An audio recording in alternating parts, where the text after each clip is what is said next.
Well, when the IZOD IndyCar Series is on the ABC network, Marty Reid is the guy that is carrying that show. When we hear that show on the broadcast, it's your voice that takes us along the way. What a cool job, Marty. It is. I love what I get to do. And coming off of the Indianapolis 500 as we head to Detroit, what a great opportunity to go back to Detroit. I mean, everybody across the country knows just how tough the economy got. The event got canceled.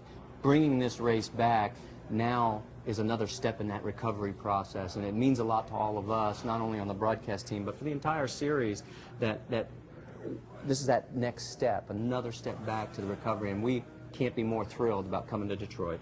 I'll say that again, that is for sure. Now, Marty, you're a motorsports guy. You do this every weekend, but on ABC, you only do a handful of the IZOD IndyCar Series races. How tricky is that to kind of jump back in when it's time? How much homework do you have to do something like that? It actually isn't that difficult anymore. After 30 years of this, you got to remember, in my early days, I used to do every event that was ever on. One week you'd be doing off-road, the next week you'd be doing Formula One. I mean, the whole gamut was in there. So you just stay up on everything. You do a lot of homework. Usually spend about 30 hours a week going through, you know, the websites, newspapers. You can get every newspaper across the country now on the internet, so I mean, I can get everything I need before I ever show up. And then at track, well, of course, we're talking to drivers and crew chiefs and going through that routine. Of course, and you have your partner in crime up there, Scott Goodyear. He handles all the technicalities, right?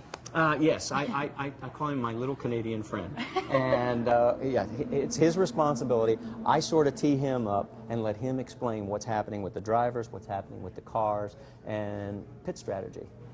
All right, well, you guys are so familiar to all of us. We've loved listening to you all this time. We're glad that you're bringing us the race again here for the Chevrolet Detroit Belle Grand Prix. Marty, looking forward to it. So are we. I can't tell you how happy we are coming back to Detroit. It is a great, fun time.